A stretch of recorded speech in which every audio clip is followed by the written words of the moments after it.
আমি তনুশ্রী's কিচেনে সবাইকে স্বাগত। আজকে আমি খুব সহজ পদ্ধতিতে লাচ্ছা পরোটা তৈরি করে দেখাবো। লাচ্ছা পরোটা তৈরি করার জন্য প্রথমে একটা বলে 4 কাপ পরিমাণ ময়দা নিচ্ছি,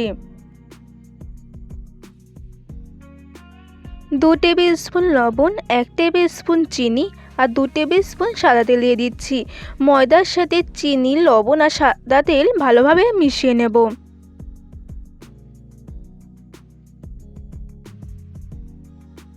এবার অল্প অল্প করে জল দিয়ে ময়দাটা খুব ভালোভাবে মেখে নেব।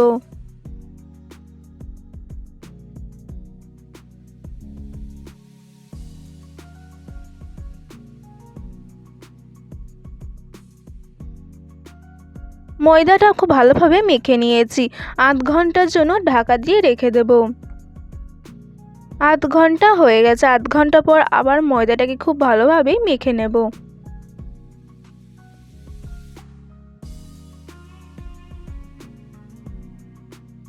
এবার ডুয়ো থেকে ছোট ছোট করে লেচি কেটে নিচ্ছি।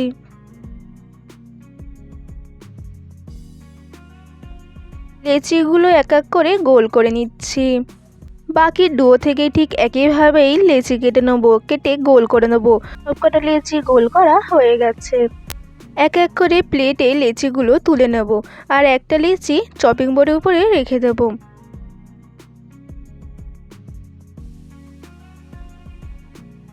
লেচির উপরে এবার ময়দার গুঁড়ো দিয়ে দিচ্ছি, দিয়ে বড় করে বেলে নেব।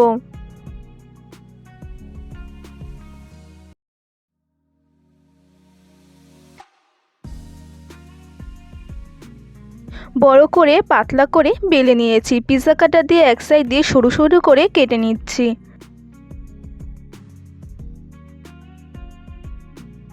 কাটা হয়ে গেছে। এবার এক সাইড দিয়ে মুড়িয়ে নিচ্ছি। একইভাবেই বাকিগুলো করে নেব। সবকটা করা হয়ে গেছে। এবার একটা নিয়ে তেলের মধ্যে ভালোভাবে চুবিয়ে নিচ্ছি, নিয়ে তারপরে এভাবে টেনে টেনে তারপরে গোল করে মুড়িয়ে হাতে এভাবে প্রেস করে নিচ্ছি। আপনারা চাইলে বেলনি দিয়েও বেলে নিতে পারেন। আমি হাত দিয়ে প্রেস করে বড় করে নিচ্ছি। দেখতেই পাচ্ছেন হয়ে গেছে। বাকিগুলো ঠিক একইভাবেই করে নেব।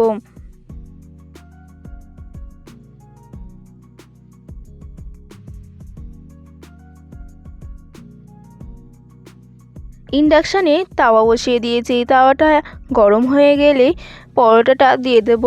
একদিক সেঁকা হয়ে গেলে আরেক দিক উল্টে দেব। এবার উপর থেকে তেল দিয়ে দিচ্ছি। তেল দিয়ে ভালোভাবে ভেজে নিচ্ছি।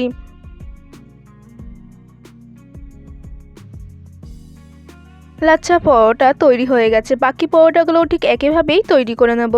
সব কটা লাচ্ছা পরোটা তৈরি হয়ে গেছে। দেখুন কত সুন্দর হয়েছে লাচ্ছা পরোটাগুলো। আমার রেসিপি যদি আপনাদের ভালো লেগে থাকে অবশ্যই লাইক, কমেন্ট, শেয়ার, সাবস্ক্রাইব করতে ভুলবেন না।